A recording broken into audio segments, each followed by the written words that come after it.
Isang mapagpalang gabi po sa inyo lahat. Good evening, everyone. Well, my name is Chinky Tan, just like what he mentioned a while ago, si Pastor Eric, a specialist on the area of finance. I teach people on 3 areas. I teach people how to create money. That's number 1. Number 2, I teach people also how to handle money. And number 3, I teach people how to grow their money. Kasi kahit marunong tayong gumawa ng pera, pero kung hindi natin alam po kung paano hawakan ng pera natin, mauubos po siya. Tama o mali?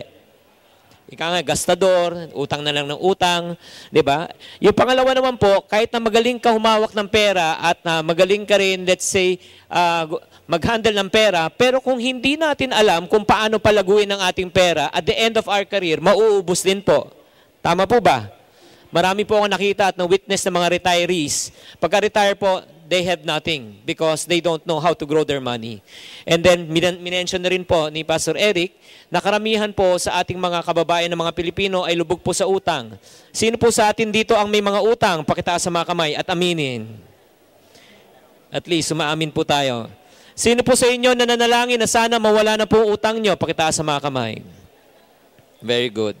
At sino po sa inyo na nanalangin na sana mawala na inutangan nyo? Pakitaas sa mga kamay. Yan na yung pinakamabilis na pamamaraan kung paano mawalan ng utang. By the way, I just want to also recognize our co-authors here, sila Pastor Joey, sila Rex, no? One of the greatest authors here. Palakpakan po natin sila lahat. Well, anyway, I'm here not to talk about myself. I'm here to talk about this book. This book really inspired me to really help other people, or Filipinos, to for a quest to really help them to with their financial income. Whether you like it or not, all of us inside this room, we have one thing in common. All of us, we have a magic wallet. What do you mean by magic wallet? Whatever money you put inside your wallet, it disappears. Kalalagay mo lang, nawawala na. And it has been a problem parati na sinasabi ng mga tao na kapos na kapos ang kanilang income at kulang na kulang talaga. So parati sinasabi ko, when I teach seminars, I always tell people, never put your eggs in one basket.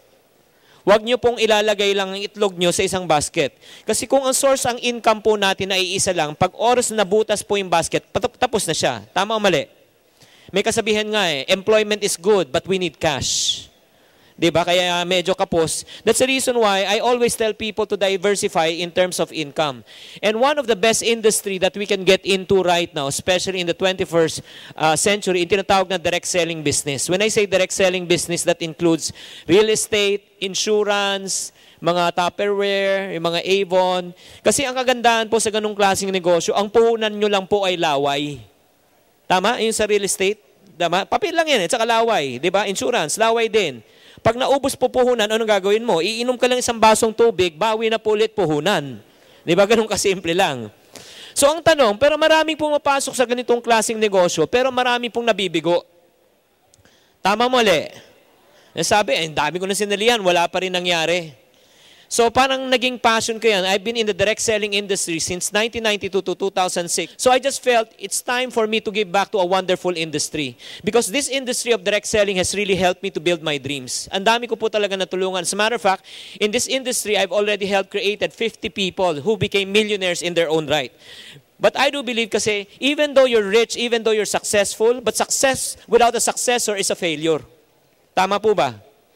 Ang mahalaga, hindi po ikaw yung naging matagumpay. Ang mahalaga, kung ilan ng tao ang naturuan po natin at natulungan po natin na naging matagumpay. At alam ko rin po na hindi ko kaya na pumunta ng Luzon, Visayas, Mindanao upang ihayag kung ano po yung nalalaman ko sa industriya. That's the reason why I was encouraged to write this book called How I Made My First Million in the Direct Selling Business and How You Can Too. It's a book, it's a step-to-step guide that will teach people what are the do's and don'ts. No, if you want to get involved in this business. Or some people will say, Chinky, narinig nyo na ito? Hindi ako pang sales hindi ako marunong magbenta. Narinig nyo na yun? Well, let me tell you this truth. All of us, everybody please say all of us. All of us inside this room is born to sell. All of us are born to sell. If you're not convinced, if you can still recall, di ba sino po sa atin dito may mga anak? Dito, pagkataas sa mga kamay. Pag ang baby po, pag nagugutom po, anong ginagawa nila? Baby, iyak. Pag napuno diaper, anong gagawin po? Iiyak. Di ba? So, alam ng bata, ng baby, pag umiiyak ka, lalapit ka. Tama o mali? And there are instances na pupuntahan mo, busog naman, hindi naman basa ang diaper, pero iiyak, tama o mali? Pag umiyak, anong gagawin ng magulang? Kakargahin. Pag kinarga, anong gagawin? Tatahan. They will stop crying. And then after that, pag binalik mo, anong gagawin ulit? Iiyak. So ngayon, natuto yung bata.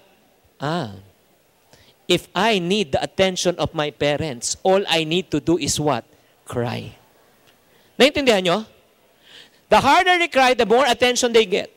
So in other words, ever since we were young, all of us inside this room was born or were born to sell. Agree? Pero ano nangyari? Habang lumalaki po tayo, ang nangyari po,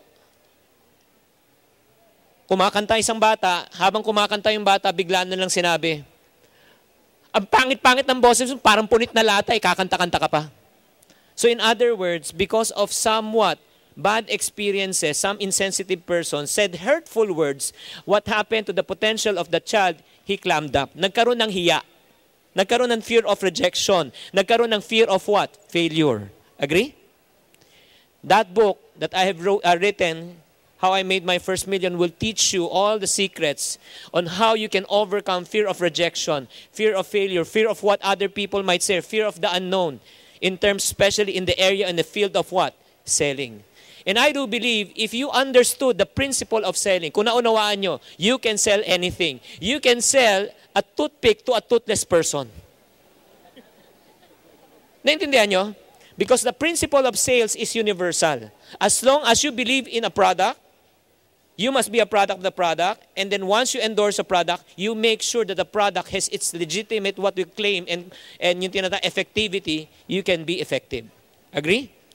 So this is a roadmap para sa mga tao na gustong kumita ng milyong-milyon. Because I do believe, who among you wants to be blessed? If you want to be blessed, you need to make a lot of money. Would you agree? Because it's so hard to give something when you do not have. Tama? And I do believe all of us inside this room, we are destined by God to become a blessing. And the reason why God wants you and me to become blessed in our life, because so that we can become a blessing to others. Amen? So I just want to encourage you. Thank you very much, Sir Abner, for the opportunity.